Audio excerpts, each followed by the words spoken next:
that it could be really cool to make a cake that was hollow. So that's what I'm gonna do, and I'm trying to make it in 1 to 12 because that's the thing I like to work in. So I have a piece of clay that I rolled out in my biggest setting, and I have this metal circle cutter that I'm going to use for the bottom layer of my cake. So first I am going to cut out the height that I want my cake to have, and I'm going to cut off the end here, and I'm just going to put it around my circle cutter. I don't want this connection to be visible. Now I'm just going to bake this part, and then I will be back.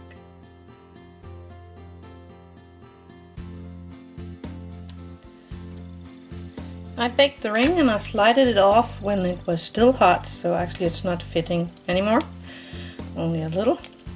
Anyway, I took a new piece of white and I rolled it out in a setting 2, and I am going to cut out a circle,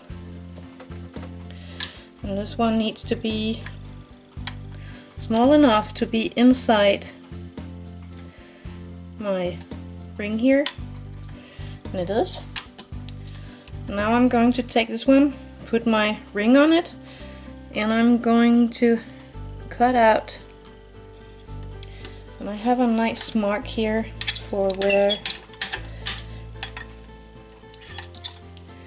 to put the inside part. So I'm going to do that. I'm going to take a bit of my baking bond and put on this top ring, just enough to make it glue. It will stick. And I'm taking this and I'm going to put it inside the middle. I can see where I have the inside. And this is going to be the lid of my cake. So I'm going to take this and bake it like this. And I'm putting on, actually I'm going to put on a bit of baking bond. So I'm just putting a bit of baking bond the bottom of my ring, and I'm putting my ring on the clay, squeezing it a bit to make it fit, and then I'm going to cut out the bottom .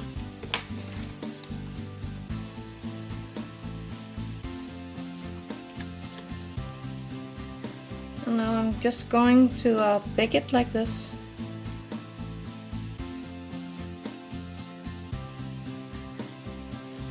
I baked the 2 parts and they should be fitting together. They are. And actually you can just leave it like this and use it like this for hiding stuff. And you can decorate it as you want. But I'm going to make this into a cake. But first I am going to take this and I'm going to sand it under my water.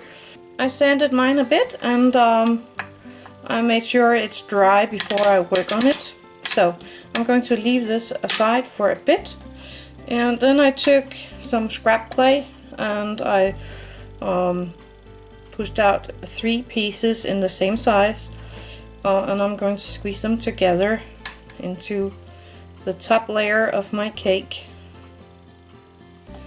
like this. So I'm going to put them on top of my cake, but I took some white clay and I rolled it out on a setting 4, and I'm going to hide the scrap clay with the white clay.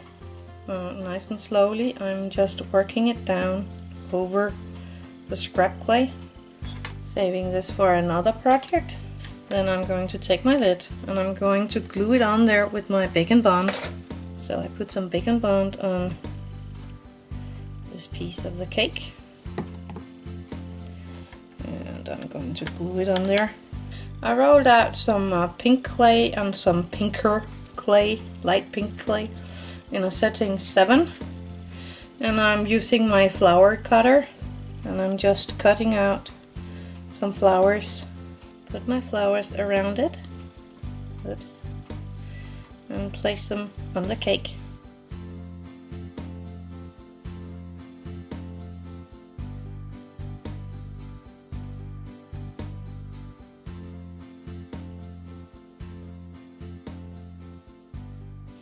When I get down on the baked area, I'm going to use a bit of bacon bond to dip in before I put them on.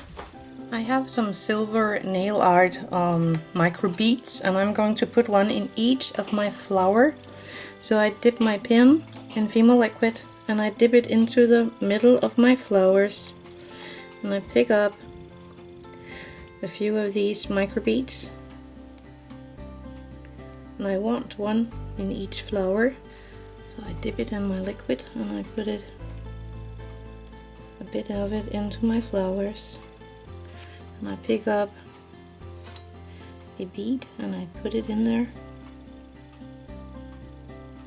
I got a micro bead in each of my flower, and now I'm having some pre-made butterfly wings. You can find the link for how to make butterfly wings in the info box.